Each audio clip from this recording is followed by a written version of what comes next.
আজকে দেবিদ্বারে হচ্ছে ৩৯ বক্স খেজুর আসছে, ৮ কেজি করে খেজুর আছে। সৌদি আরব থেকে বাংলাদেশের জনগণের জন্য পাঠানো খেজুর নিয়ে নতুন করে আলোচনার কেন্দ্রবিন্দুতে এসেছেন কুমিল্লা ৪ আসনের সংসদ সদস্য হাসনাত আব্দুল্লাহ। সম্প্রতি তিনি বিষয়টি সামনে আনার পর সামাজিক যোগাযোগ মাধ্যমে শুরু হয়েছে ব্যাপক আলোচনা।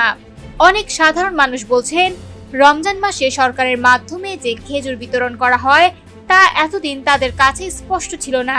তাদের দাবি, হাসনাত আব্দুল্লাহ বিষয়টি সামনে না আনলে হয়তো অনেকেই জানতে পারতেন না যে বিদেশি সহায়তার এই খেজুর আসলে জনগণের জন্যই পাঠানো হয়।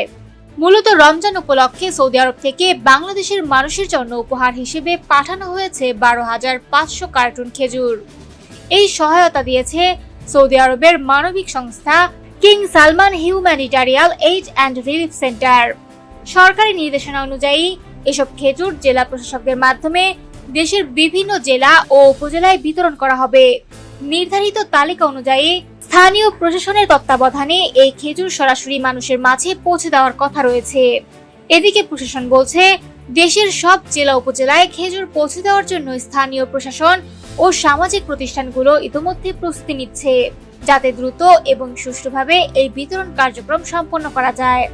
তবে বিষয়টি সামনে আসার পর থেকে সাধারণ মানুষের মধ্যে প্রশ্ন উঠেছে, এই খেজুর কিভাবে এবং কারা পাচ্ছেন সে বিষয়ে আরো স্বচ্ছতা থাকা দরকার। সামাজিক যোগাযোগ মাধ্যমে এ নিয়ে নানা প্রতিক্রিয়া দেখা যাচ্ছে। কেউ কেউ বলছেন, জনগণের জন্য পাঠানো সহায়তা সম্পর্কে মানুষকে আরো আগে থেকেই জানানো উচিত। তবে এই পুরো আলোচনা নিয়ে এখন পর্যন্ত হাসনাত আব্দুল্লাহর পক্ষ থেকে আর কোনো আনুষ্ঠানিক প্রতিক্রিয়া পাওয়া যায়নি।